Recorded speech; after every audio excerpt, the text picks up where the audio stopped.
And basically, I just want to hear Queen of Hearts again, because I haven't heard this in 25 years. And the memories, what a song.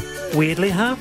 Verity, Nick, kia ora to you both. Thanks for being with me. I'm Wallace Chapman. Thanks to Sam. Checkpoint next. I'm back tomorrow, 3:45. Take it away, Juice.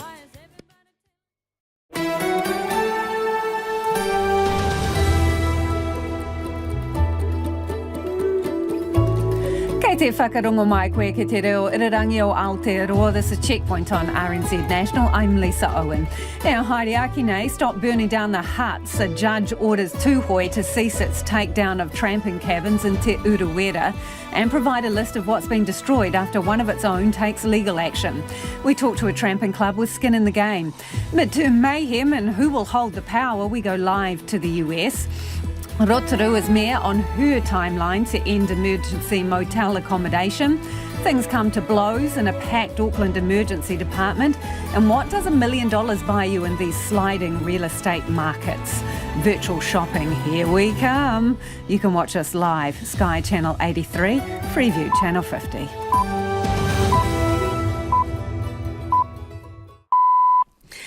RNZ News at 5. Ahi Marie, good afternoon. I'm Evie Ashton. A woman brought to North Shore Hospital by ambulance was punched in the face by a man she didn't know as they waited to get into the overcrowded ED. The incident happened last night in the ambulance bay that had an overflow of patients trying to get into the emergency department. Health correspondent Rowan Quinn reports.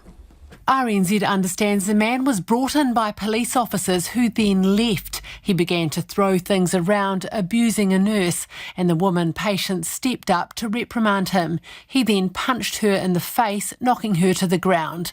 Staff have raised their fears about security in a health and safety complaint to hospital bosses, saying they're seeing increasing levels of violence.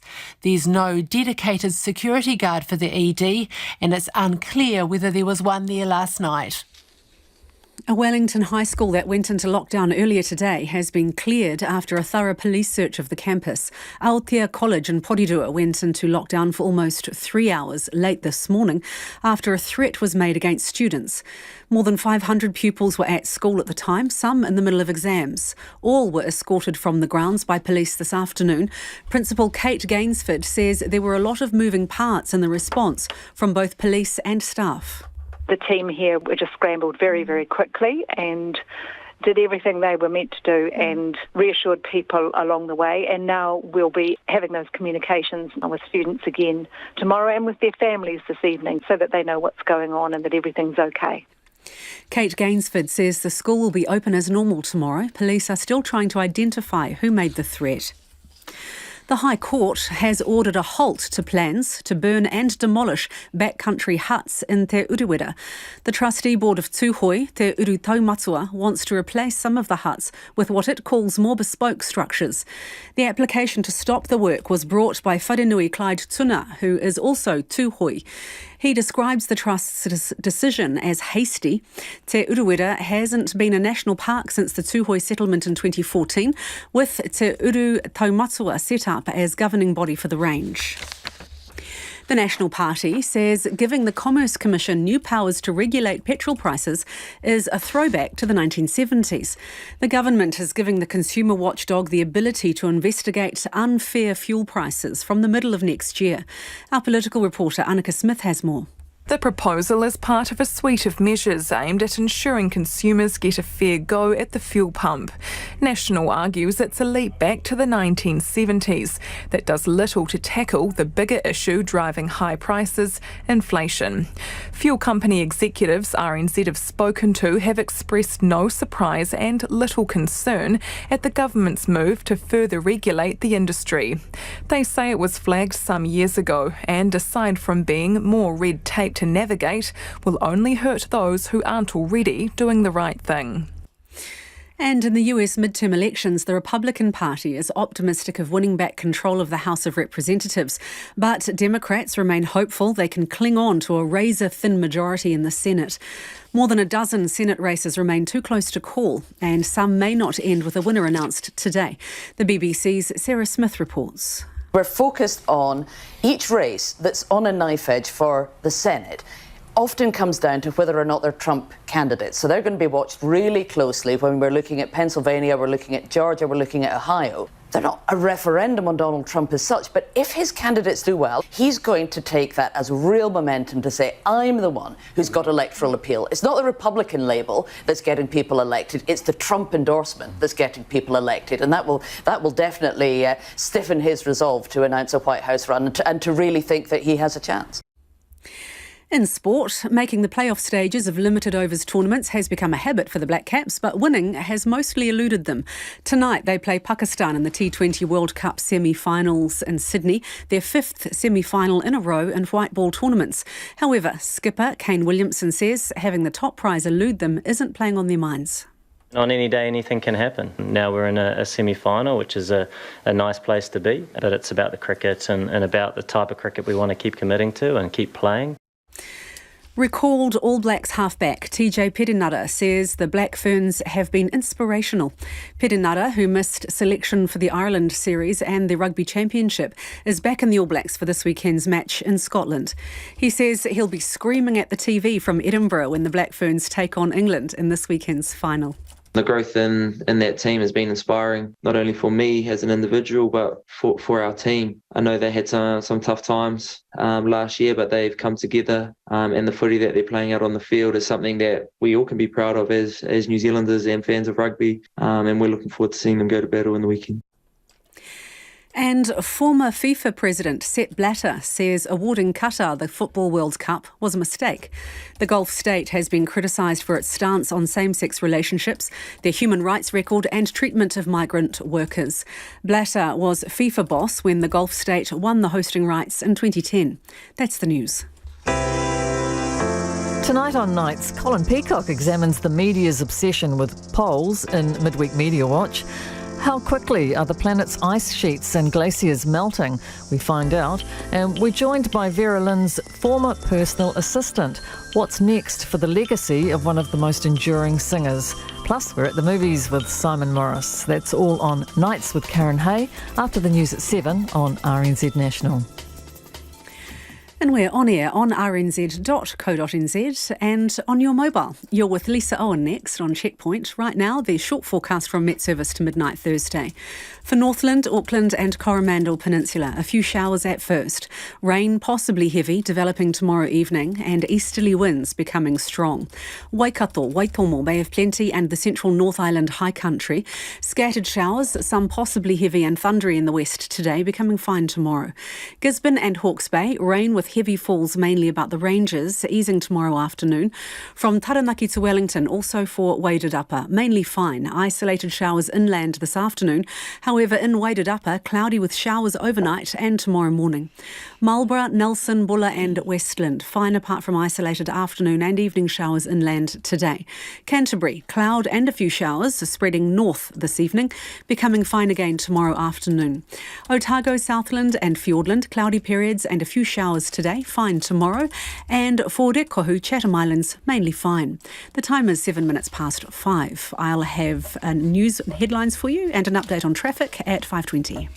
Nā mihi iwi, tēnā koutou katoa, no mai haere mai ki Checkpoint I tēnei rā, ko Lisa Owen tēnei. Play fair or we'll do it for you. That's the government's not-so-veiled message to the fuel industry.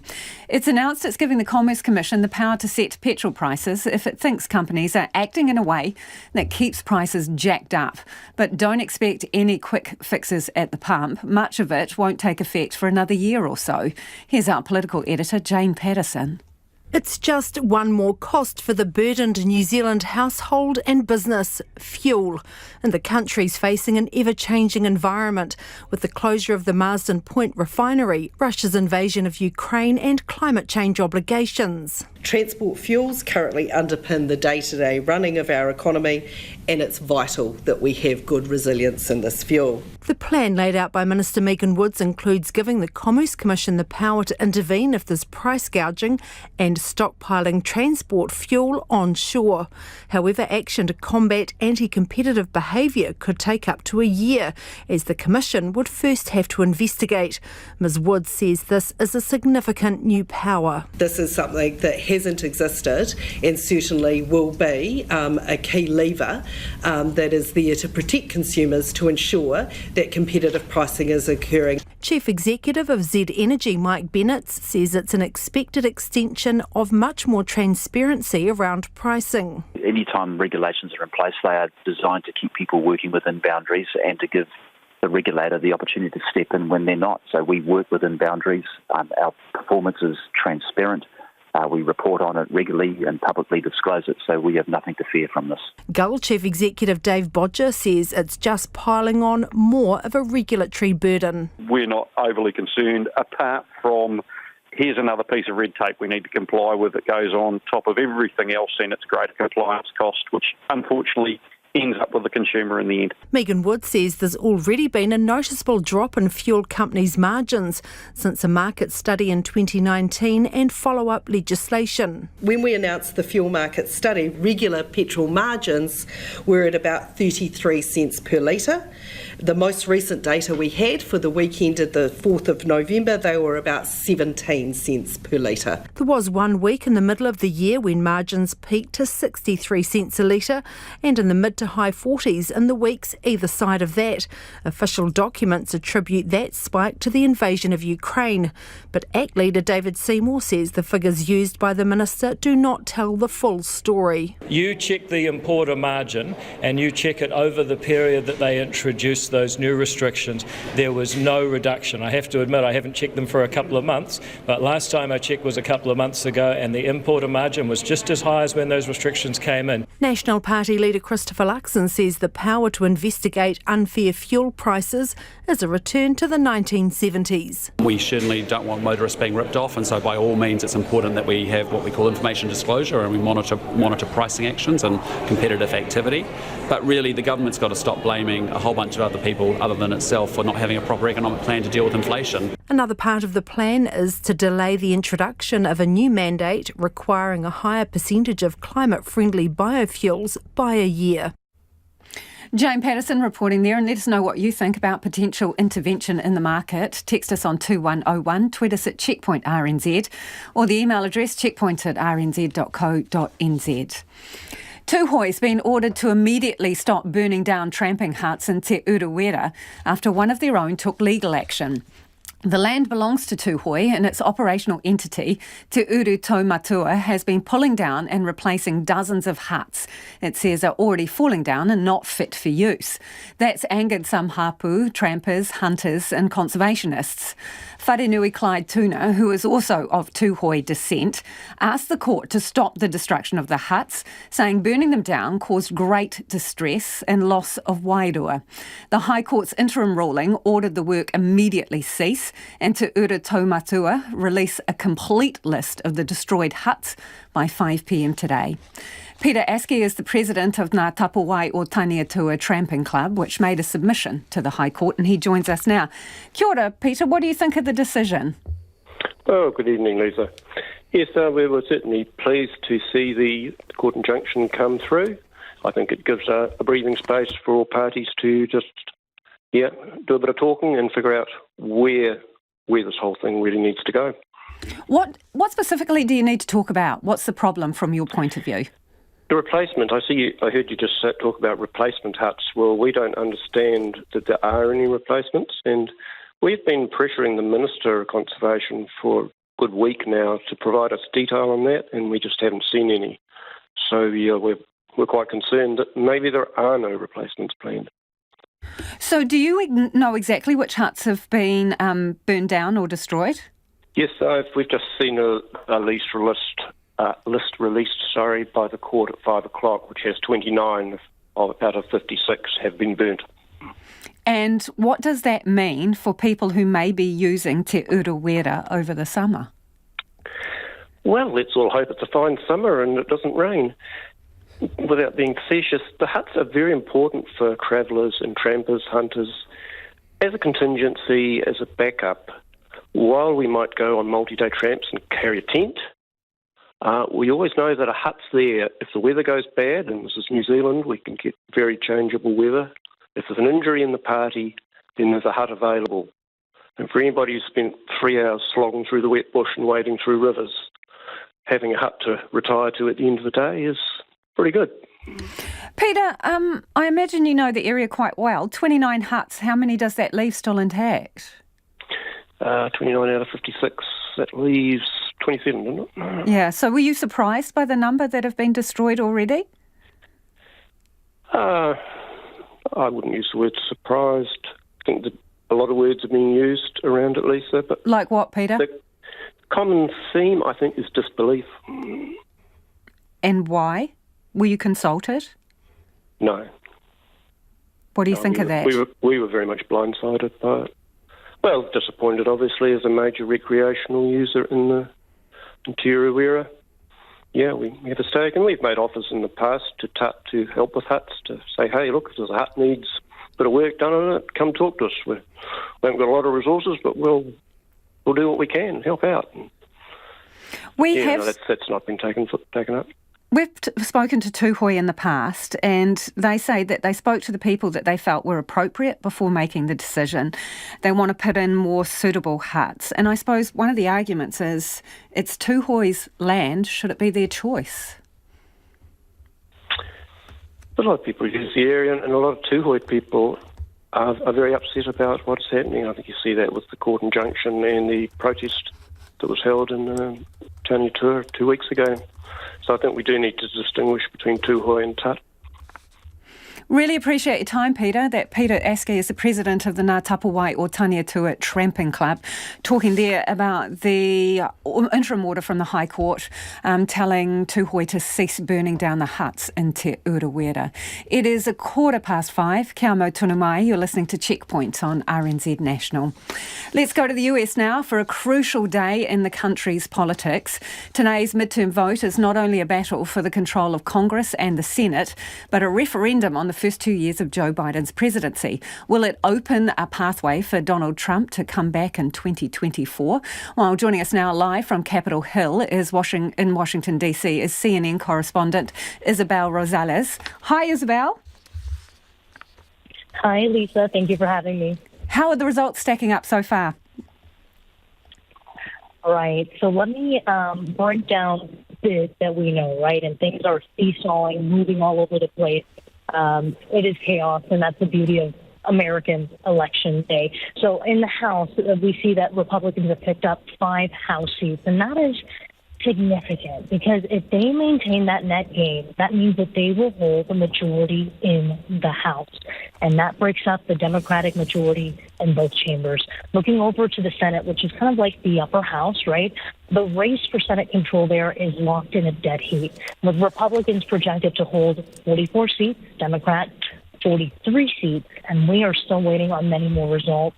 So either party here, the crucial number is 50. They need 50 seats in order to win the majority.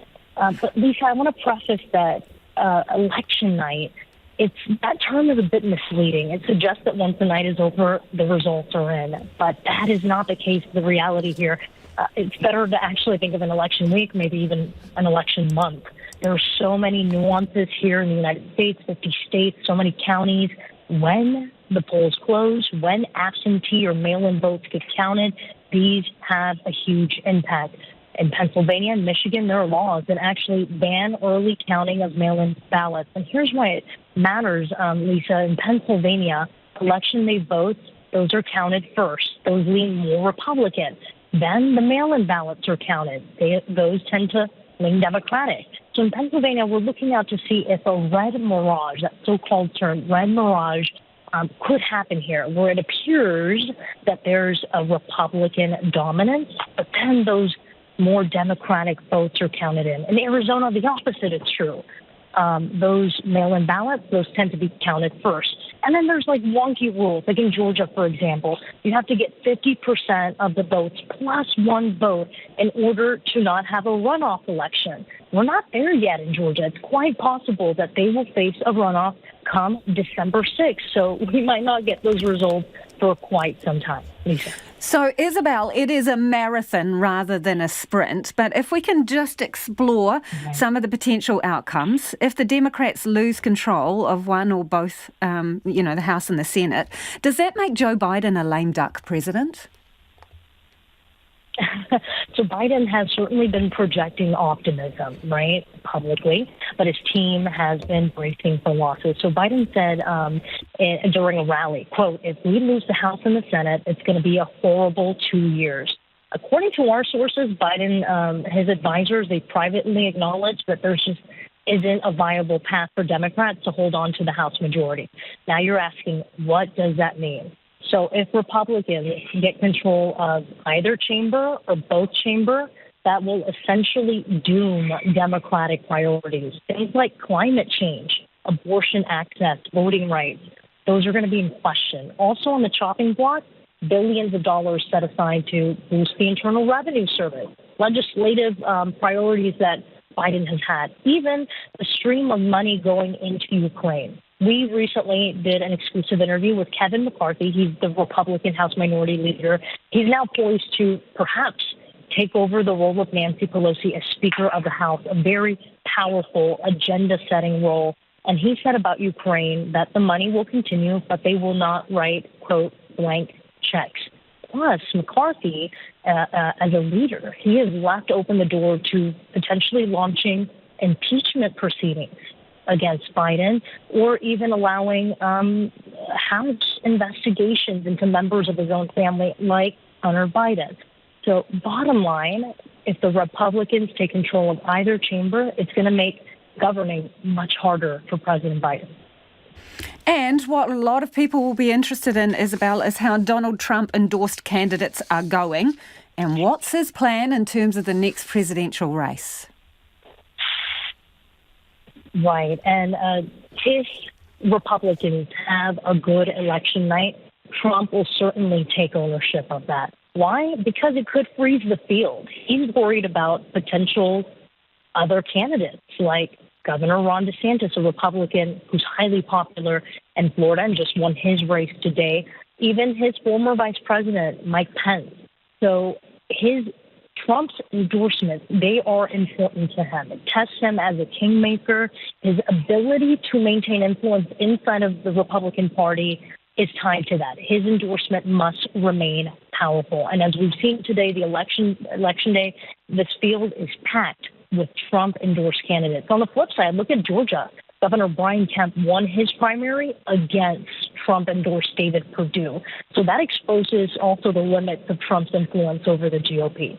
And as to 2024, Lisa, he has not formally announced a presidential run, but he did tease it during his midterm campaign blitz. He said, quote, I will very, very, very probably do it again. And he also said, get ready, and teased a very big announcement coming Tuesday, November 15th. So we'll have to see, Lisa.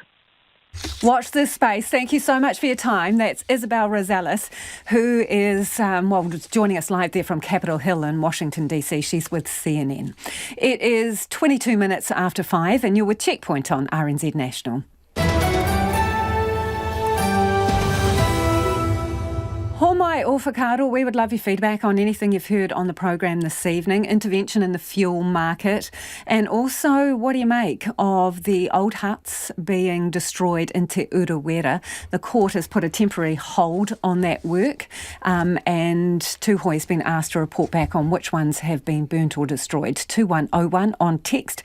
You can tweet us at Checkpoint RNZ or the email address checkpoint@rnz.co.nz. We're heading to the headlines now. Anea Iwi. In the US midterm elections, the Republican Party is optimistic of winning back control of the House of Representatives, but Democrats remain hopeful they can cling on to a razor-thin majority in the Senate. More than a dozen Senate races remain too close to call, and some may not end with a winner announced today. The National Party says giving the Commerce Commission new powers to regulate petrol prices is a throwback to the 1970s. However, fuel company executives RNZ has spoken to have expressed no surprise and little concern at the government's move to further regulate the industry. And the Green Party says it's fine with the government's 12-month extension of the biofuels requirement. Petrol stations would have been required to offer climate-friendly biofuel blends made with plant and animal products by next year. The government this morning delayed that to April 2024. And police are still making inquiries to identify the person or people that made a threat towards Aotea College this morning. At about 10:30am, some students were sent a threatening image to their cell phones and police put the school into lockdown as a precaution. And lastly, thousands have poured through the gates of the New Zealand Agricultural Show, where animals have been competing for pats and for prizes. The 3-day event is back after 2 years of disruption caused by the COVID-19 pandemic. Those are the headlines. Looking at traffic, nothing untoward on the main routes on our roads this evening. I'll have more news headlines and traffic for you at 5:40. Kia ora rā, e ho. A woman has been punched in the face by a man she didn't know as they waited to get into the overcrowded North Shore Hospital ED last night. The woman had been brought to the hospital by ambulance before the incident happened. Our health correspondent Rowan Quinn joins us now. Rowan, what more details do you have about what actually happened? Yeah, Lisa, they were waiting in the ambulance bay, as you said there, which is where, when the hospital emergency department's too busy, patients sort of stack up there trying to get in. Now, this man had been brought in by the police. They then left, and after that, he became quite aggressive. He was throwing things around and was abusing the nurse. There was only one nurse looking after about 5 patients that were waiting to get in to the hospital there. One of those patients was a woman who had been sick enough to be brought in there by an ambulance, and she stood up to sort of reprimand the man to step in to defend this nurse. He punched her hard enough that she hit the ground. We don't know about the situation with security guards there last night. There isn't a dedicated emergency department security guard, but we do know that the nurse had to push a panic button and was then able to get some kind of help. Rowan, have security concerns been raised about North Shore previously, or what do we know about that? They have, Lisa. Just in the last fortnight, staff in the emergency department have put in a formal health and safety complaint to their bosses about a lot of the issues they have concerns about in the emergency department, and one of those are increasing levels of violence. So they say that they're seeing more mental health patients, more people affected by drugs or alcohol, and they're having more incidents that need the help of a security guard to intervene. But as I said, they don't have a dedicated security guard. There's about 5 rostered on for the whole hospital, and they have to, if something happens in the ED, they have to call one to come in from wherever, they could be halfway across in another part of the building. So they're saying that they would like more security staff. They're also worried about the whole situation with patients having to wait in the ambulance bays full stop, whether there's threats of violence or not, because they say that that's an unsuitable environment for people who had to come in by ambulance. They're very sick and they don't have any of the proper monitoring that they would get in the emergency department. Thanks for that, Rowan. That's Rowan Quinn, our health correspondent there, just talking about, an assault at North Shore Hospital ED last night, an overcrowded ED where concerns have been raised before. On last night's program, the Minister of Social Development told us the government can't give an end date for using motels for social housing. Of the 67 motels listed on the city's Tourism Board website, 46 are operating as emergency housing, or with a mixed model of both emergency and visitor accommodation. Resource consent's being sought for 13 Rotorua motels to keep operating as emergency housing for another 5 years. Rotorua's Mayor Tanya Tapsell's been calling for an exit strategy for the housing backstop, and she joins us now. Kia ora. No exit date from the Minister. She said it would be insincere for her to give one. Is it insincere to ask you what exit date you would like? Kia ora. Oh, it is insincerely disappointing. It is absolutely one of the most damaging things that this government has ever done to our generation and to us in Rotorua, which was a well-known tourism industry. So yes, they should give us an exit plan, not only because we desperately need one in Rotorua, but actually because it's accountable back to the public. $70 million have been spent on emergency housing in Rotorua alone over the past year. So if they can't even tell taxpayers when that spending is going to stop, then what sort of leaders do we have running the country? So we need a bit better here in Rotorua and across the country in terms of emergency housing. What's realistic for a date to end it? You know what? They've been doing it for the last 2 years, and I've said they can end it within 2 months, before the end of this year. That is not an unreasonable request.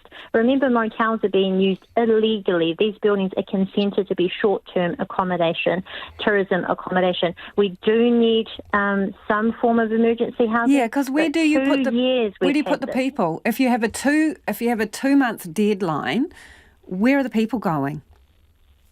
So we're talking about ministers who also lead social development and can also directly provide better financial assistance for people to have stayed in the rentals that they came from. Because remember, yes, they did come from somewhere. Here in Rotorua, our biggest issue has been a vast majority of those people have come from out of town. When we've called the ministers and the government to account for this, you know what they said? They said, oh no, but they're locals if they've been in Rotorua for more than 1 month. Gosh, if I went down south for a month and called myself a local, I don't think they'd buy it. So we need more transparency, we need fairness, and we need that accountability of the numbers. Tanya, do you truly believe there are enough private rentals, if the government was prepared to pay, to house all the people who are in emergency housing? I think the biggest issue that we now have to look at is because people have been brought into one area. For us in Rotorua, it was many of our motels, as you mentioned, 46 motels. Now these communities that have a high proportion of emergency housing, now we're expected to find the solutions. So yes, there will always need to be some form of new build. But remember, the government's been in here for the past 5 years. We've had projections of a growing population for how long now? So when we have to look at social and transitional housing, that should have been invested in sometime in the next 5 years. When they knew the cost of living was going to go up, it should have been pushed even more. This was a temporary band-aid solution that we're now seeing the effects of it starting to fester, and it's festering bad here in Rotorua. The Minister says that this government inherited a housing crisis.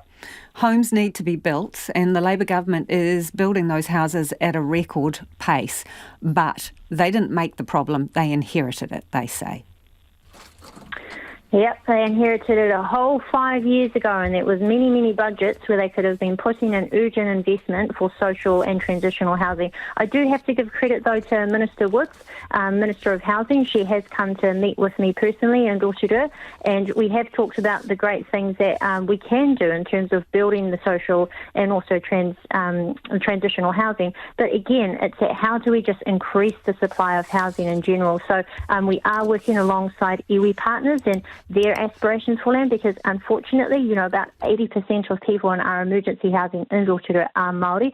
So there are solutions, but to the Minister Sepuloni with her comments last night saying we've inherited it, we are so over that excuse. 5 years, you've had 2 years of emergency housing, we'll give you 2 months, please give us that date. Kia ora for your time. That's Rotorua's Mayor Tanya Tapsell there. The Kiwis are pulling no punches when it comes to what their captain is calling a disrespectful move by organisers at the Rugby League World Cup. The Sydney Morning Herald has revealed the world #1 ranked New Zealand side have been booked on a flight out of England within 24 hours of Saturday's semi-final showdown against Australia. Sports reporter Clay Wilson joins me now to explain. Outraged of Auckland, Clay. Bit on the nose though, isn't it? Seriously on the nose. Definitely hasn't pleased the Kiwis. A bit more on that soon. But basically what's happened here, it appears, is that it's around travel logistics and money, really, because the organisers perhaps don't have the money to book any possible flight that these teams might need, and they've had to make predictions about when these teams might be out of the tournament, and they've predicted that New Zealand are going to lose to Australia. And Let's say they've decided we're losers. Well, in a way. That's the short version of it, isn't it? In a way. I mean, it looks like they have been backed into the corner a little bit here, but it's not a very good look. So the SMH, as you mentioned, revealed that the Kiwis are booked on a flight within 24 hours of this Saturday morning semi-final. Australia, on the other hand, are booked on a flight for after the final, of course, because the organisers have predicted that Australia will make that final. But Jesse Bromwich, who's the captain of the Kiwis, was asked about this, and he said disrespectful. He said it's motivating them at training a little bit ahead of this game.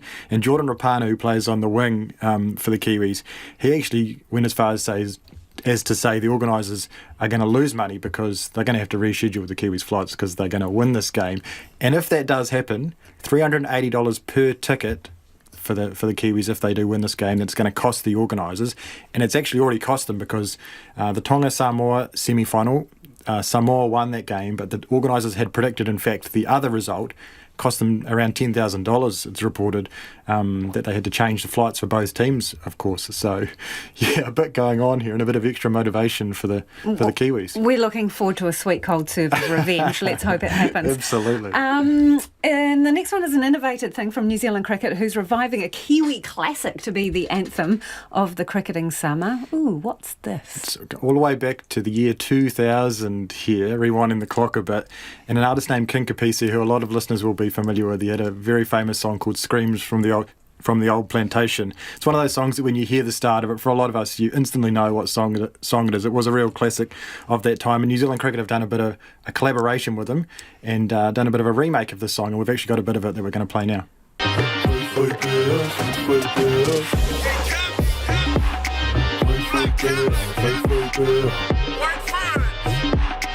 Land of the long white cloud, check my number. One thing I must say, this earth is miraculous. One earth, one option, Oted all fabulous. Say keep my family, you are chosen.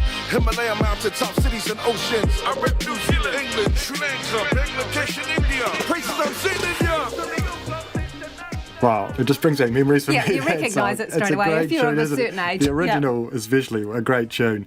So New Zealand Cricket intend to use this as a bit of an anthem for the summer. And Kinkapisi is actually going to perform at a few Black Caps and White Ferns games. And the idea of this, really the main idea, is to engage with a younger audience of cricketers. We know a lot of sports are struggling with young athletes and losing them. They're trying to engage. But something else you've got to think about here is cultural diversity. We know historically cricket is a Pākehā-dominated game. Of course, we've had immigrants from the likes of India, Pakistan, who have changed it a little bit, but in terms of Māori Pacifica representation in cricket, it's still not the greatest. So here you have a song with a very strong Pacifica flavour, sung by a Samoan man. So not only do you hope it engages younger people, but hopefully starts to engage a bit more with young Pacifica kids to get involved with a sport like cricket and help out with that cultural diversity in the game. Cool. Thank you, Clay. That is Clay Wilson, sports reporter there. It is 25 minutes to 6. Your feedback is coming in on the situation with the huts in Te Urewera and the court order that says, well, there's a temporary freeze on destroying them, and Tūhoe had to put a list in by 5 o'clock today to say how many have been burnt down or taken away. This listener says burning huts before replacements are built is disgusting, and that is only one problem here. TU2 obviously didn't consult widely enough with stakeholders. Another listener says the deed for Te Urewera. Te Urewera has its own identity and is to be managed in the best interests of Te Urewera, not in the interests of Tūhoe or of the Crown. The deed specifically guarantees public access and pest management. And this one, in the law of the land, suggests that Tūhoe have every legal right to make improvements to land they own. Do we respect their sovereignty or is it paternal tokenism? Do keep your feedback coming, 2101 on text, or tweet us at Checkpoint RNZ. The email address is checkpoint@rnz.co.nz. It's time for the business news now. Ko taku hua inaenei, ko Nona Peltier, who joins me here in the studio. What do you got for me today, Nona? Something about the BNZ? Well, we don't want to stop talking about banks, do we? No. Some people don't, no. No, let's just keep on. All right, well, the Bank of New Zealand, it reported its, let's see. looks like it was a full year profit. Oh, yeah, $1.4 billion. So bigger than Westpac. Yep. But not as big as ANZ at 2.3. But nevertheless, it was a 7% increase on the year earlier, partly because they had an increase in lending. And again, we talked about that earlier this week. There was a lot of house buying in the first part of the year, financial year. So that started October 1st, 2021. Yeah, so we had that, plus a low level of bad debt through that period. Again, the future is a little bit different. We know that banks are setting aside provisions for bad debts and that they're anticipating, that there's going to be some difficulty for some consumers. As well, the chief executive, Dan Huggins, said that, he's open to having a discussion about banking and what is a reasonable amount of profit. So I think that there is a kind of, as we go through the process, let's talk about banking and see whether or not their profits are excessive or not. Don't want to put you on the spot, Nona, but to put it in context, obviously the profit of the banks has raised a significant debate, but in terms of return on their capital, a number of them are sitting in the middle of those listed companies, right? Do we know what percentage this was as a return? No, I don't. But again, we know that the ANZ did talk about their return, and it was like, in the low, I think it was about 12%. 12% it was, yeah, you're right. Yeah. So, no, they're not all talking about it that way, but that's the sort of question that needs to be asked across the whole range. But it's not just the banks. I mean, we've talked about excessive profits across all sorts of sectors. And, the energy companies have been hit, the fuel companies, the supermarkets. Well, it's really everybody who's making a profit is sort of in the gun, aren't they? But it's about how much is too much, yeah. It's a big social debate. Let's move on to the renewable energy operator, Manawa Energy, and it's made a strong half-year result, but it's like everybody else, it seems, sees challenges on the horizon. Yes, and in this case, the result, well, let's see, it was a threefold gain on the year earlier, but it included the gain from the sale of Trustpower's retail business. So it was originally Trustpower. The company changed its name and is now a power generator that's basically wholesales their energy and don't deal directly with retail consumers. That's been moved over to Mercury. So some of that profit, let's see, I think the one-time gain was, I'm looking at the BNZ, that's not going to help, is it? No. We were talking... Lights on, nobody home, Nona, come on. Never mind. I know the numbers. I got them right here. $349 million gain from the sale of that retail business. And they sold it to Mercury. The deal was done on May 1st. It was a $440 million deal. Anyhow, David Prentice, who runs this company, says, it's a pretty good result considering all the challenges the company had in that transition period and that loss of income from that retail business. It's a one-time gain, so they're not going to get that again. The market wasn't really that thrilled with this result, to be honest. So they marked them down 9%, which... in the share price today, which is significant. And some of the challenges that they see ahead are for us leading into winter. So this is not just this company, but really all of them. They're concerned about March, April, May, and what's going to happen there. Forecasting some energy, tight energy market. So it could be that we're going to see some price rises there. The other thing that was kind of interesting, he talked a lot about the development plans. He was saying that he'd been in the United States, a conference there where they sell solar panels and wind generating equipment. And there was no orders to be taken because they're so full up. They weren't even going to be taking orders until 2026. And the prices have also gone up along with that. And so the technology that we're using to move to renewable energy is going to cost more. And that cost is going to be passed on to consumers. I asked, how much?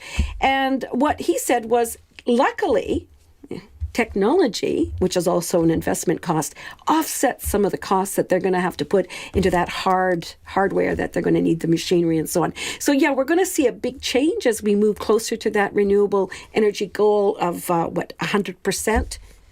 Yeah, it's not going to be cheap, like $30 billion. And that's not counting the transmission stuff. And Nona, market numbers, please. Okay, so the top 50 index, it just dropped only 8 points today to 11,143. So it was barely a drop. And the Kiwi, overnight, it hit 59.99 US cents. It's come back a little bit, 59.4, but you can see it's creeping up to that 60 cents. 91.7 Australian seems to be stuck there, and 51.5 British pence. Thank you, Nona. Ka kite, Nona Peltier there with business news. It is about 17 minutes to 6 and you're with Checkpoint on RNZ National. Send us your feedback about anything you've heard on the program this evening. Homai o whakaaro. Let us know how much profit is too much profit, and do big companies have a social obligation to kind of rein it in? Text us on 2101. You can tweet us at Checkpoint RNZ, or the email address is checkpoint@rnz.co.nz.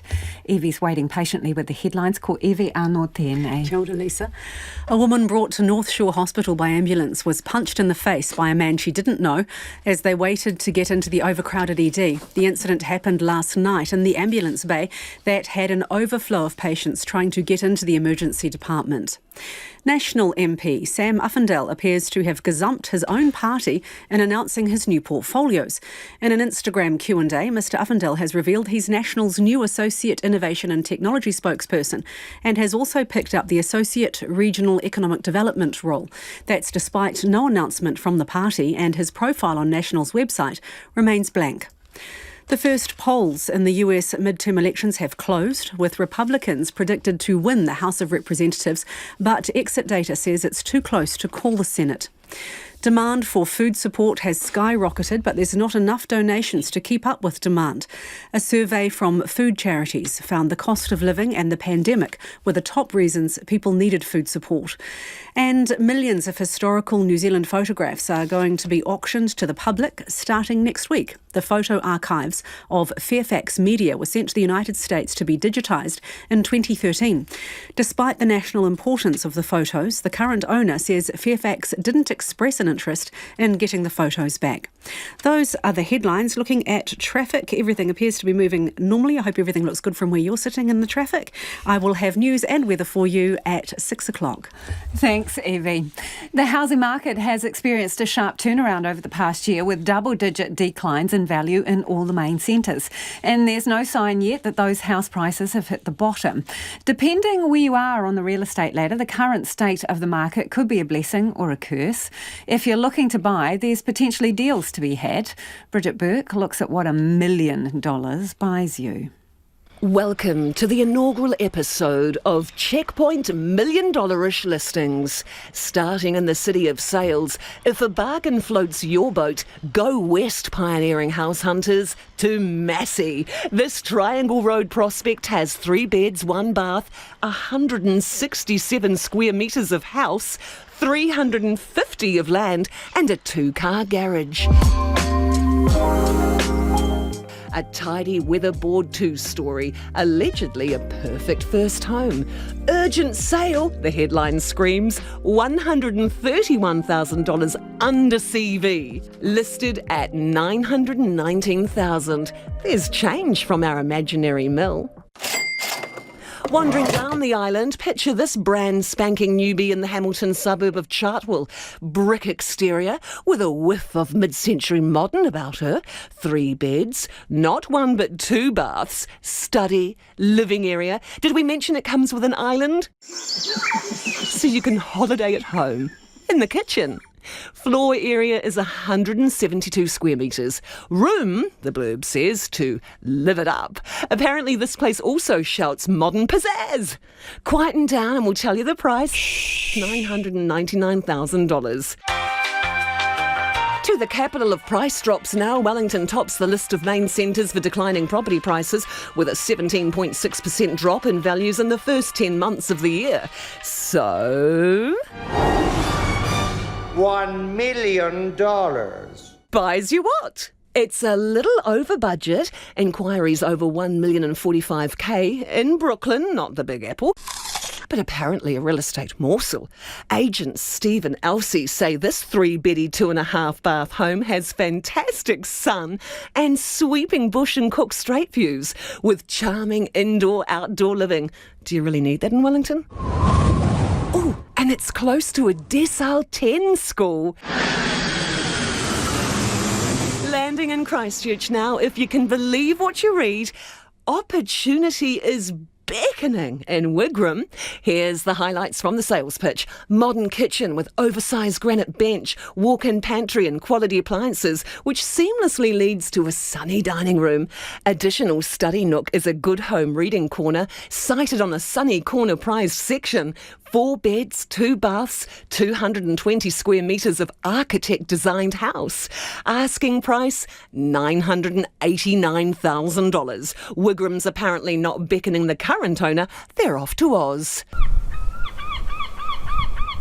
Further south in Oamaru, it's a lolly scramble of sweeties under $1 million, but we went way under budget, hooked by the headline, the best views in town. This Tees Street beauty is a tease, with the price tag of $739,000, a 1950s classic. 5 beds, 2 baths, more than 1,000 square metres of land. A unicorn to Aucklanders. Settle in, because the blurb reads like a romance novel. The views are simply stunning and hard to escape as you move throughout the home. Large picture windows could easily be paintings, whilst others give glimpses of the harbour, making every room a room with a view. A home that was built to stand the test of time, with many more sunrises to enjoy. Are you going to be the lucky new owner? Well, joining us now is Vanessa Williams from realestate.co.nz. Kia ora, Vanessa. It seems, well, there could be a bargain out there. And in saying that, we know these properties are still hundreds of thousands of dollars, but where are the best shopping spots at the moment? Kia ora, and look, it's fascinating. I was loving to listen to that and thinking about the wonderful and wild ideas of real estate agents and their beautiful descriptions. Look, I think, when we are talking $1 million, that is still a significant amount of money for Kiwis out there. But when I was looking around the regions, and, there was some in that piece earlier, but look, you can get 50 hectares in Hawera for under $1 million, which I found was just fascinating. 50 hectares is a lot of land, or a 6-bed, 3-bath on 6,000 metres squared. So, there's some fantastic opportunities out there. And looking, if we want to go north, so that's the middle of the island, let's go north for a bit. Kiri, you're talking about 5 beds, 2 baths, and sort of 3,000 square metres, or, as was in earlier, Oamaru, a 5-bedroom lodge for it's got 2 titles on it and 2,500 square metres. So plenty of choice out there. Vanessa, what difference do you think it's making the way work has changed these days, post-COVID? What's really interesting is that COVID, if we take the silver lining from COVID accelerated the acceptance of working from home. I think that there was a lot of people who sort of said prior to COVID, oh yeah, we have flexible working or we worked from home. But having Kiwis shift their lifestyle for a significant period, being 2 years, now there's a lot more acceptance around working from home, working remotely. And we all know of the challenge around talent issues here in New Zealand that we have. There's just not enough people for all the jobs that we've got. And so I think that there's a lot more employers out there who are looking to go, what can we do? How can we entice people? And with house prices like those out in the regions, why would you ask people to live in the major centres? Can you tell us a little bit about how long the listings are up for, sale times, and the volume of listings at the moment? Because often when prices, are getting sliced and diced, not so many people want to sell. Yes, so it's interesting. Okay, let's just talk about prices for 1 second. Now, if we look at the pandemic, we saw a 35% increase in prices over the 2 years, and that was a significant increase in all of those properties that people have invested in. Now, when we see it softening, and so our numbers specifically, if I look at the peak in January of $1 million, we've softened that back to 920,000 as of the end of October. So that's about a 7.2% drop since the peak. But when you look at 7.2 in relation to 35% increase, it's a softening rather than a drop at this point. Now, looking to your question around listings, spring sprung in September, but then it dropped completely in October. And I think you did right there, is that there are Kiwis out there who are a little bit nervous about what does this mean for them in their properties. And so we have seen that drop backwards. But buyers, you are not short of a listing, because if we look at the total number of homes available for sale, so that's the total pool, not just those that came onto the market in October, that almost doubled. So we've actually got around 26,000 homes available, where this time last year we had around 12,000 homes. Good to talk to you, Vanessa. Thanks for joining us. That's Vanessa Williams from realestate.co.nz. It is 8 minutes to 6. Kia amo tonu mai. Stay with us. You're listening to Checkpoint on RNZ National. A Napier man is in a fight with the Earthquake Commission, seeking support to help recover from a flood that wreaked havoc in the city 2 years ago. Paul Matthews says he's had his own emergency 2 years ago today, when his home was destroyed by a huge landslip. Our Hawke's Bay reporter Tom Kitchen went to find out where he's at now. The only thing that's changed at Paul Matthews' house in a year is the height of the weeds.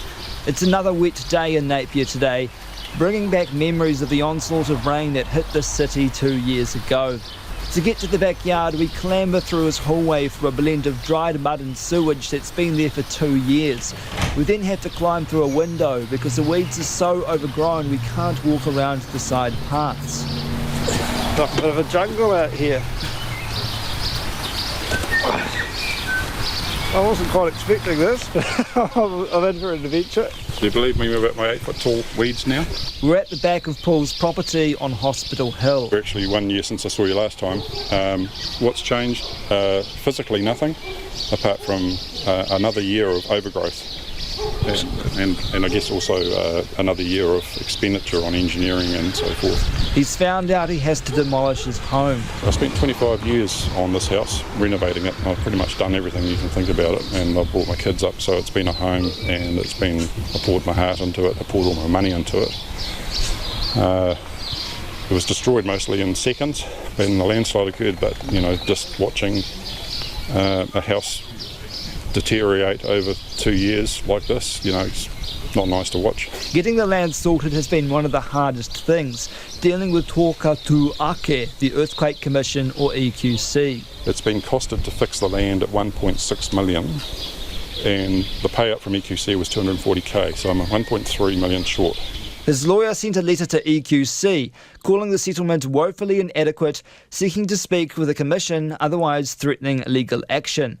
But just yesterday, they got a reply from the Commission. We acknowledge that a customer's entitlement is sometimes not sufficient to carry out the required remedial solution, and some customers may need to involve their private insurer or contribute to the repair themselves. While we sympathise with your client's circumstances, EQC cover has statutory limits. Paul says that's not fair and thinks EQC is no longer there for the people. Prior to the Christchurch earthquake, EQC used to look after you. After the earthquake in Christchurch, you get given the money and EQC walk away and leave you to it. And there's no further support. EQC says it's one of only a few insurance schemes in the world to cover land damage, but it does have limits defined by law. Meanwhile, the local councils say they've been busy making improvements to flood-torn infrastructure in the city. Mayor Kirsten Wise says upgrades to pumps and pipes are a big part of it. There really is quite a comprehensive plan across the whole city. We were really fortunate to get $12.1 million through the infrastructure fund, which is directly related to Maraenui stormwater and investing in that. The regional council says it's invested $450k in improvements along the waterway network and has over $2 million still planned. As for Paul, he says his next stop looks like the courthouse. The smell of fresh manure and clouds of candy floss as big as your head, it can only mean one thing: the return of the New Zealand Agricultural Show. The huge event has faced 2 years of disruption because of the pandemic. Thousands of people poured through the gates on the first day of the event in Christchurch, where animals, big, small, competed for pats and prizes.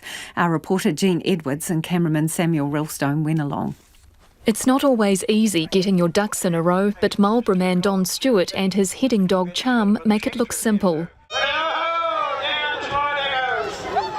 The 5 birds have to make their way through an avian obstacle course, including a cross, tunnels, bridge, seesaw and slide. They're expertly herded by Charm, who does her best to stop them ducking off. They don't really want to go. Mr Stewart has been duck herding since the 1980s and still enjoys the novelty. For young ones, kids and that, they just love it. See, go out seeing the ducks going down the slide and over the seesaw. And just something you don't expect a duck to do. His routine is a hit with children like Jack Havel from Spraydon School. The dog that was doing it was very good and talented to not actually kill the ducks, and the dog did well to move them to get to the obstacles. Kerry Moeka is third. Over in the wood chopping arena, Raywin Windley started the day competing in the Jill's single saw, where women race to be the first to cut through a 400mm block of Pinus radiata. They call it the misery whip, and it certainly is that. If you don't get it right, it's really going to be hard work. Ms Windley holds New Zealand records and a world title in partner sawing, and her teenage son also chops. She loves the thrill of the sport. Just the rush, that adrenaline rush, is nothing can beat it. You get those nerves, those butterflies right on that top, and as soon as your mark goes and you're off, you just whirl through that block. Try and remember to breathe is the big thing. Puppies, piglets and ponies got plenty of pats in the livestock pavilion, not far from the more serious business of sheep judging. Christina Jordan is judging 50 white Dorpers. We do some in-pen judging of the jaws, different attributes that you want to handle, and then we watch them walk down the aisle and walk up and walk back, and then we'll get maybe the top 5 or 6 in a class out in the ring and judge them, so we can do a comparison like to like. More than 100,000 people are expected to flock to the show over the next 3 days, and with sunny skies and free entry for children, it's a guaranteed crowd puller. If you were listening to that on radio, do check out the video version of Jean and Samuel's story. It'll be on our webpage. It was getting Evie very excited, the army band.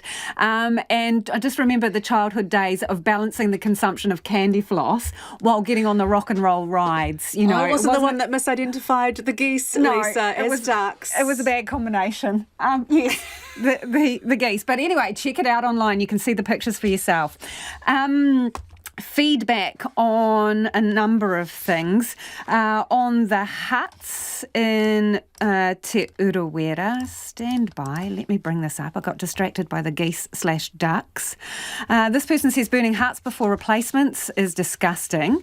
Another person says, is co-governance the end of our backcountry huts?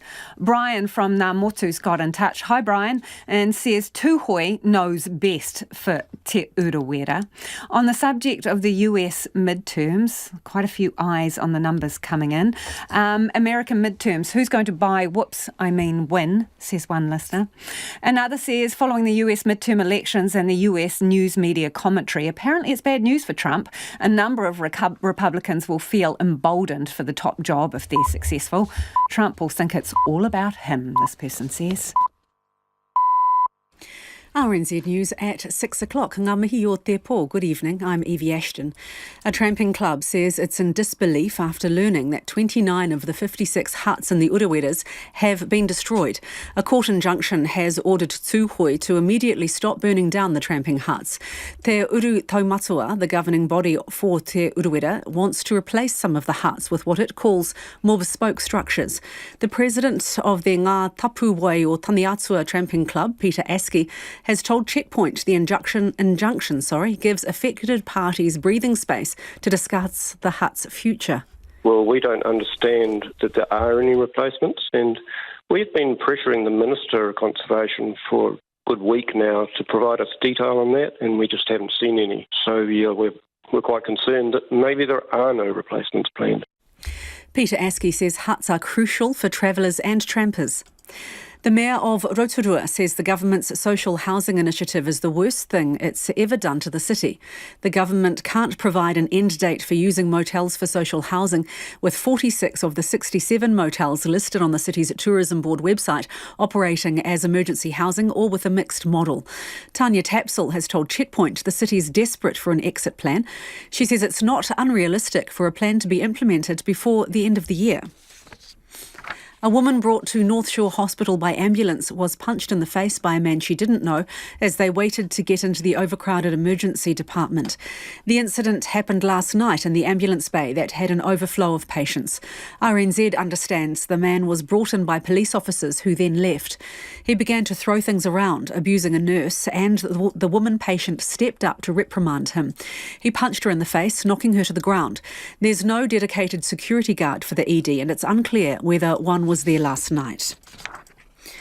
The National Party says giving the consumer watchdog the power to investigate unfair fuel prices is a return to the 1970s. The Commerce Commission will have the power to set fairer petrol and diesel prices from the middle of next year. Energy and Resources Minister Megan Woods says it's a new check on competitive pricing at the pump. Nationals leader Christopher Luxon says it's a dated approach to the bigger issue of inflation. We certainly don't want motorists being ripped off, and so by all means it's important that we have what we call information disclosure and we monitor pricing actions and competitive activity. But really the government's got to stop blaming a whole bunch of other people other than itself for not having a proper economic plan to deal with inflation. Christopher Luxon says the consumer watchdog already has the powers it needs to monitor petrol prices. Police are investigating who threatened Aotea College students this morning. The school was out in lockdown as a precaution after some students received a threatening image on their cell phones at about 10:30 this morning. Police evacuated the students and left the school about 4 p.m. after a search. They say they're confident there is no current safety risk. In the US, the Republican Party is well placed to narrowly win back control of the House of Representatives, but victory in the Senate remains too close to call in today's midterm elections. The ABC's Barbara Miller reports.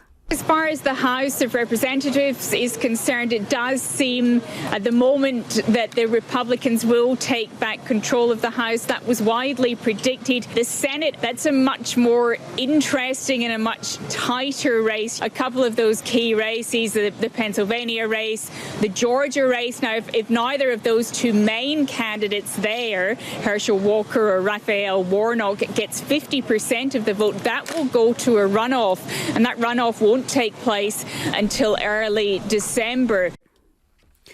A Napier man whose house was damaged in a freak flood says he's having to battle the Earthquake Commission because the payout is so small. It's 2 years ago today since hundreds of properties were damaged in the Hawke's Bay city after heavy rain. Paul Matthews' home was seriously damaged by a landslide in that event. He says the price tag to fix the land is $1.6 million, but the payout from EQC has only been $240,000. Prior to the Christchurch earthquake, EQC used to look after you.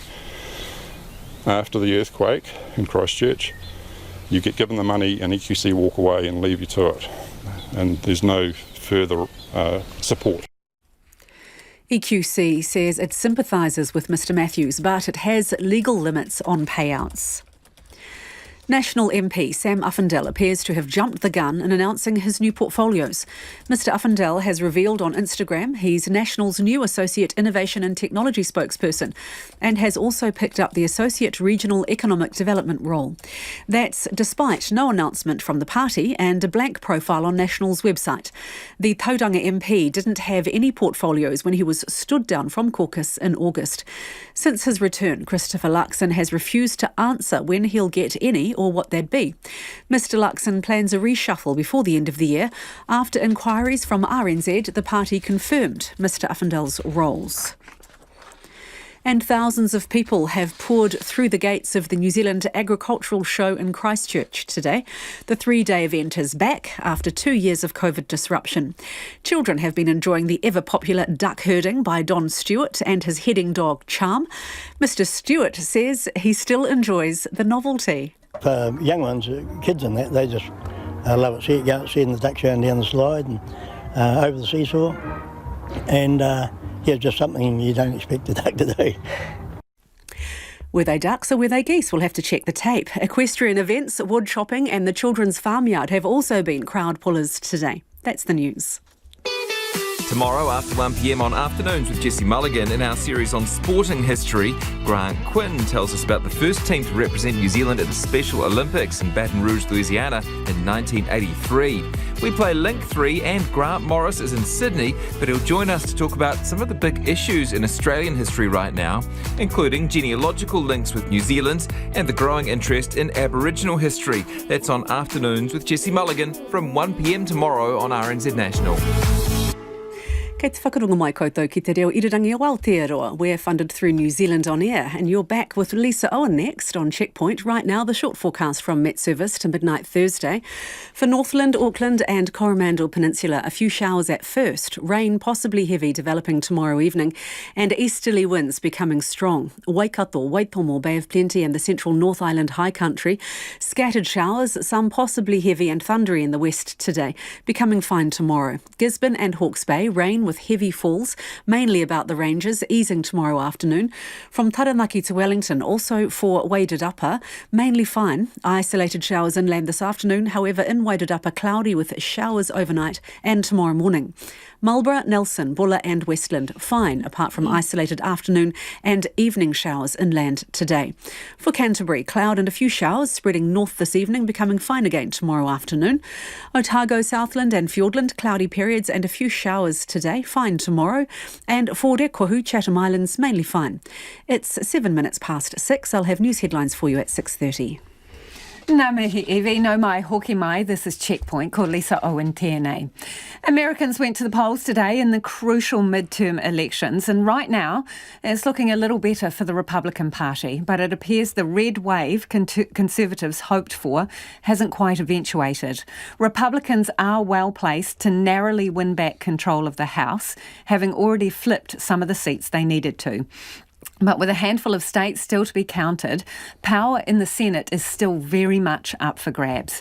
In some of the most high-profile Senate races, author J.D. Vance has kept Ohio red, but in Pennsylvania, Democrat John Fetterman has a narrow lead over the TV personality Dr. Oz. In Georgia, the race between Raphael Warnock and Republican former athlete Herschel Walker remains too close to call. From Democratic headquarters, here's CNN's Eva McCann.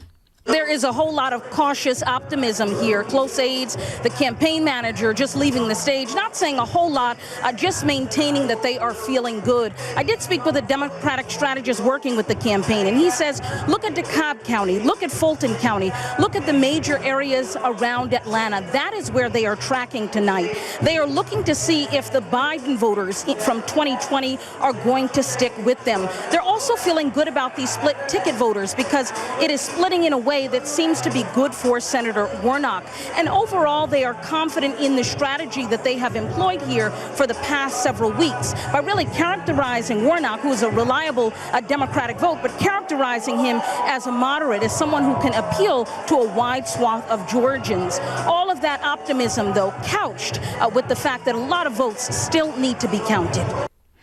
The balance of power in the Senate may not be decided today. Vote counting in some of the tighter states could spill in tomorrow, and there may even need to be one or two runoff elections.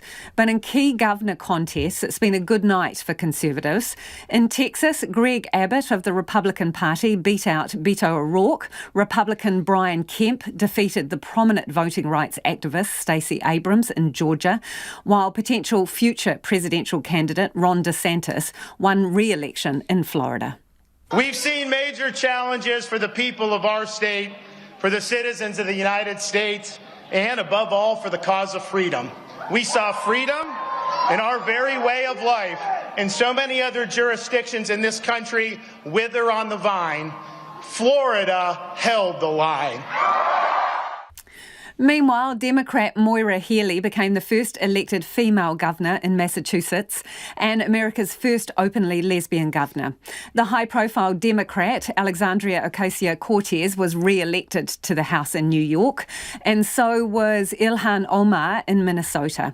The fiery, controversial Republican Marjorie Taylor Greene won back her seat in the House, while the former spokesperson for Donald Trump, Sarah Huckabee Sanders, became Arkansas's first ever female governor. Earlier, the former US President Donald Trump said he expected Republicans would win control of Congress, yet added that if they didn't, he shouldn't be personally blamed. And this evening, he took credit for many of the party's successes. As of this moment on endorsements, with the nominations, we had a total of 330 endorsements on nominations. This is only on nominations. This isn't for tonight. And of the 330, we won 224. Exit polls showed inflation and abortion were the top issues for voters, including for those Liberals in Washington. Of course, inflation, the economy, prices are horrendous. Well, I like to vote at every election, but I think especially this time, it's about reproductive rights, it's about the environment, it's about ensuring that everyone, has an opportunity to vote. Probably the number one thing is reproductive freedom. I'm looking for a full Democratic majority that will uphold Roe v. Wade. Pressure is mounting on wealthy nations to chip in to a fund for the loss and damage suffered by developing countries due to climate change. The New Zealand government has announced $20 million will be ring-fenced for the fund. The idea has sparked heated debate at the UN climate conference in Egypt. Pacific countries have been pressing for compensation for the emissions caused by richer nations. The US and EU have repeatedly blocked it, worried they could be on the hook for billions of dollars in ongoing compensation. The ABC's Matt Bamford reports. As sea levels rise, island nation leaders like Tuvalu's Kasea Natano are being forced to confront a future where their homelands are under threat. But if sea level rise, we lose our lands and we lose our identity. And that is something that we really need to bring up to the attention of the global community. That once we lose our lands, we want to maintain our statehood. It's a possibility they're trying desperately to plan for, and they're using COP27 to push big polluters to pay for the loss and damage they're facing. Gaston Brown is the Prime Minister of Antigua and Barbuda. Profligate producers of fossil fuels have benefited from extortionate profits at the expense of human civilization. While they are profiting, the planet is burning. It's the first time a loss and damage fund has been debated at COP. In previous years, it's been blocked by wealthy nations. Australia is among the developed countries being called upon to contribute, but it's unclear how a fund to pay for the damage caused by climate change might work. Climate Change Minister Chris Bowen told RN Breakfast it's not about compensation. Australia supports loss and damage being on the agenda. That's a change. This is not about compensation. This is about development assistance, working with countries, facilitating cooperation. But Chris Bowen stopped short of confirming Australia would sign up to a loss and damage fund. We are supportive of dealing with it. We've been talking to international colleagues about how to deal with it. We hope progress is made in Sharm el-Sheikh next week. That's what I'll be doing when I arrive in Egypt, making a constructive engagement and approach to that discussion. Dr. Melanie Pill is from the Institute for Climate, Energy and Disaster Solutions at the Australian National University. Having that solidarity rather than just development aid. And there's also calls for having additional funding that is not taken just out of the aid budget from Australia or from any other country. But setting up a fund isn't going to be easy. Who is going to administer the money and who's going to decide what is going to be spent on? And that is always a little bit of a problem. If someone provides you with money, are you going to do what you want to do with that, or is it something that the donor then decides on what you spend it on? As negotiations at COP continue, leaders like Mia Motley from Barbados say it's time to address the loss being felt by vulnerable nations. The addition of loss and damage on the agenda is a significant achievement, and one that we have been fighting for many years. We will not achieve the conclusion of it, but the fact that we have placed it on the agenda recognizes that those countries such as ours who have not contributed greatly to the emission of greenhouse gases should not be crowding out our fiscal space in order to be able to finance the reconstruction after a climatic event, and should not be choosing between the financing of education and health or reconstruction of our societies. And that was the ABC's Matt Banford. It is 6:15. You're with Checkpoint on RNZ National. More turmoil for the Tories. A UK Conservative MP has quit Rishi Sunak's cabinet after allegations of bullying. Sir Gavin Williamson has been accused of sending abusive messages to a fellow MP last month and of bullying a senior civil servant. With more from London, here's the BBC's Damien Grammaticus. It was exactly 2 weeks ago that Gavin Williamson was brought back into government on the very first day Rishi Sunak was Prime Minister. A controversial figure, mounting bullying allegations have now forced him to resign. In his letter tonight, he wrote, "I refute the characterisations of these claims, but I recognise these are becoming a distraction for the good work this government is doing. I have therefore decided to step back from government so I can comply fully with the complaints process that is underway and clear my name of any wrongdoing." On the steps of Downing Street, Mr Sunak had made this pledge. This government will have integrity, professionalism and accountability at every level. But he was criticised for having round his cabinet table Gavin Williamson and others thought to be there as reward for supporting Mr Sunak's bid to be party leader. Allegations of bullying by Mr Williamson have mounted since the weekend. That he sent expletive-laden text messages last month to the then Chief Whip. That he made bullying comments to a civil servant. Both figures have lodged complaints. And his former Deputy Whip tonight claimed he acted unethically in a threatening manner and spoke of using MPs' issues such as financial problems to pressure them. As they arrived for their weekly cabinet meeting this morning, ministers were saying the complaints process should run its course. Well, as you know, there's a process going on. I'll leave it to them. But the snowballing claims throughout the day short-circuited that. In his reply, Rishi Sunak tonight said, "It is with great sadness that I accept your resignation. I support your decision to step back and understand why you have taken it." The opposition parties say Mr Sunak's judgment has been poor. It's right that he's resigned, but I'm afraid it doesn't end here because this is just another example of Rishi Sunak's weak leadership and poor judgment. Now, he appointed Gavin Williamson despite knowing the very serious allegations about his conduct, and yet he repeatedly expressed full confidence in him.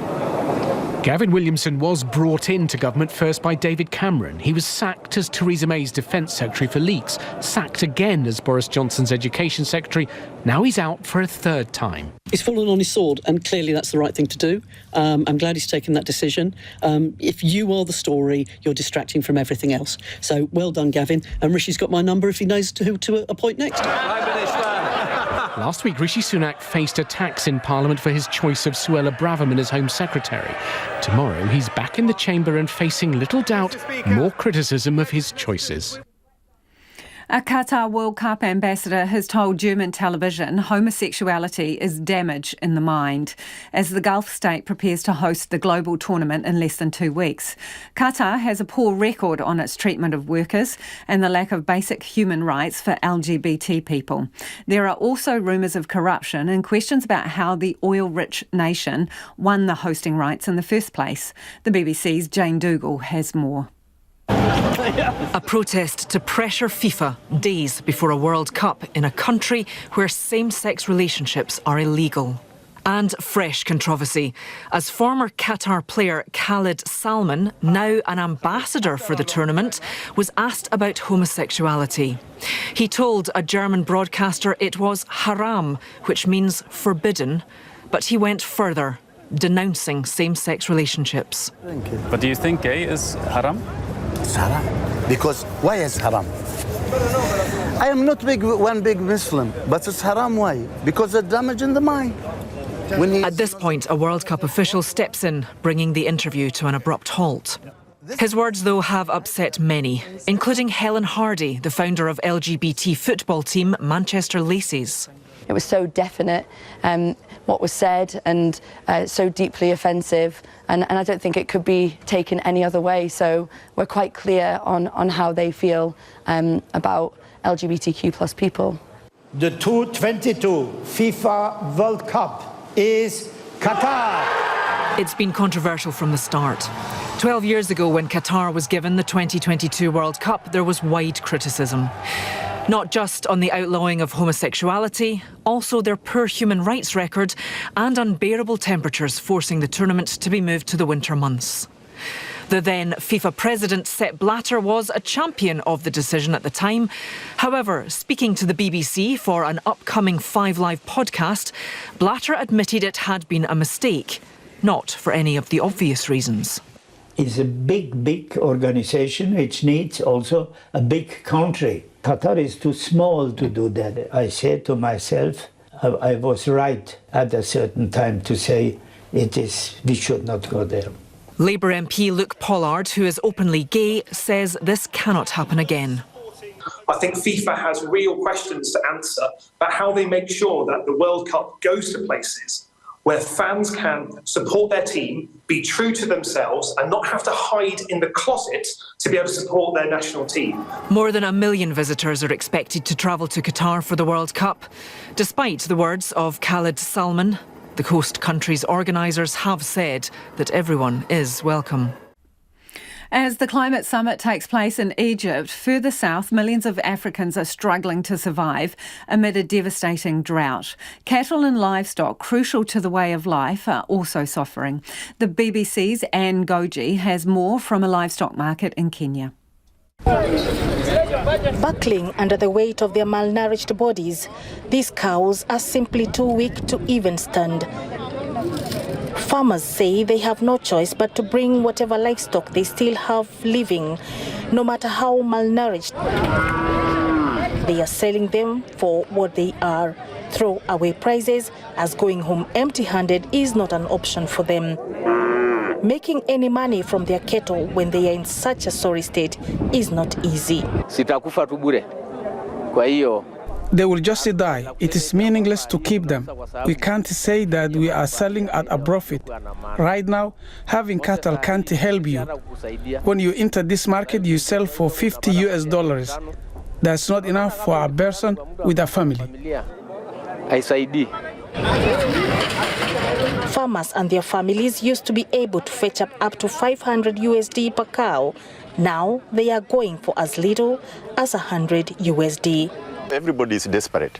Whatever the number of livestock you are left with, you will have to sell them because our lives depend on livestock. So we still have to take them to the market, despite the fact that I can say their market value have dropped by 80%.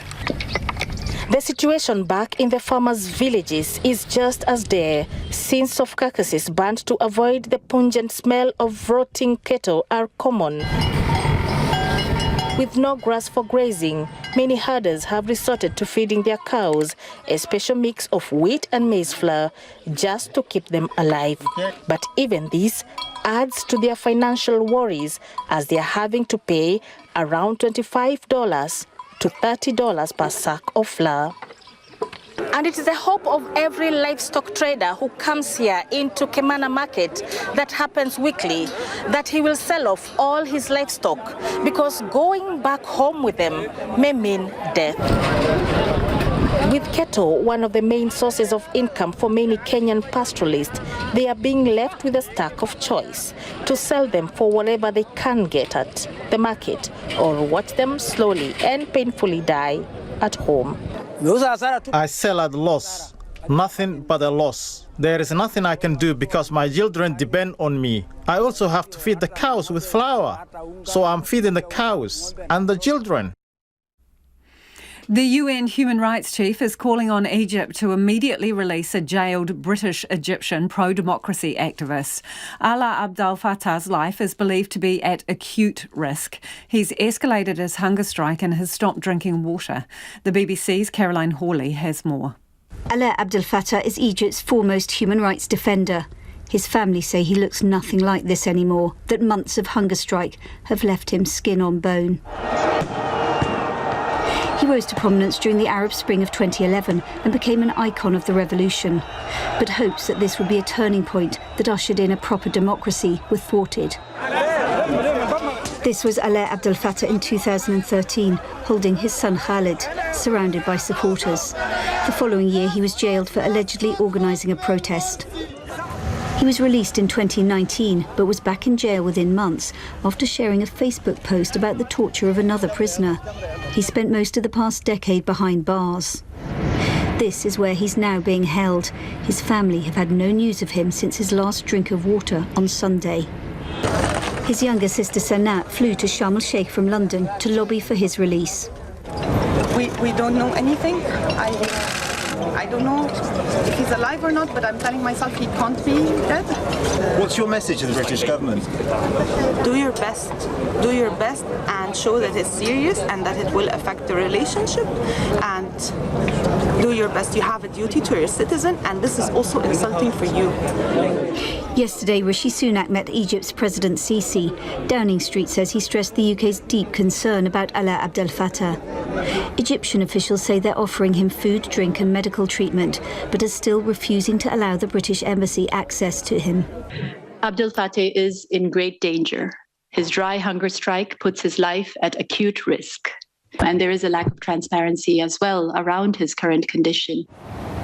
There's been silence today from the Foreign Office. Britain and Egypt are important allies with trade and military ties, and the government's been criticised by both opposition politicians and former diplomats for not putting more pressure on Egypt over his case. His family no longer believe he has a future in Egypt. They now just want him safely out of jail, out of the country, and in the UK with his 10-year-old son. In the US, an Iowa woman has celebrated her 115th birthday, making her the oldest person in the nation. Bessie Hendricks has lived through 21 presidents, 2 world wars, a depression, the sinking of the Titanic, and now another midterm election. Andrew Molenbeek has more. For a 115th birthday, it's best not to have all the candles on the cake, but no extra frills are needed when celebrating such a special moment with all her surviving kids at her side. How old are you, Mom? The eldest of those is Joan Schaefer, who just celebrated her 90th birthday a day earlier. I don't know how you can put it into words. It's marvelous that we still have her. They all have the same description of their mom, hardworking, and a lot was asked of Bessie from an early age. Her mother died when she was about 13. I think Mom was about 13 years old, and she raised her siblings after that. And then when she taught school, she lived right across the road from where she taught school, so she had no reason not to go to make it to school. Happy birthday. The Shady Oaks Care Center hosted the rare birthday party with employees helping celebrate. And it's understandable to be a little tired at 115, but her children sang her favorite song. You make me happy when skies are gray. She loves to sing. Like I say, we used to wheel around here in Shady Oaks, and every room we'd stop at, she'd still sing, "You Are My Sunshine." And I think the residents look forward to it every day, too. This time, Bessie got to be the audience to her favorite song, a special moment in a special life. She's always caring about her family. She always did that. Family came first, Mom. Always. 115 years old. Wow. That is all from us this evening. The Late News team will keep you updated throughout the night. Don't forget, if you missed anything from the program, you can find Checkpoint on Spotify, Apple, or as they say, wherever you get your podcasts from. Ko te kaupapa tuatahi a popo, and tomorrow from 5 a.m. First up, we'll be able to tell you, hopefully, the final results of the US midterm elections. Ko hoki mai anō mātou pōpō. Catch you tomorrow. Thanks for listening.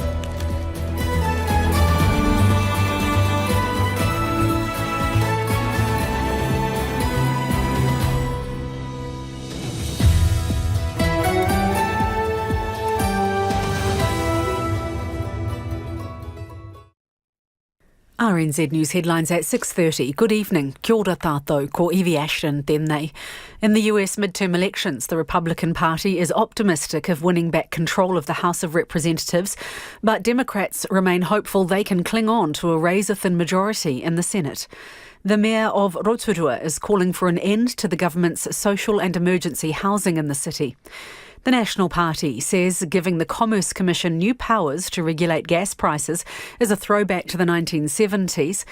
And demand for food support has skyrocketed, but there aren't enough donations to keep up. Those are the headlines. Our next news and weather is at 7. Tonight on Nights, Colin Peacock examines the media's obsession with polls in midweek media.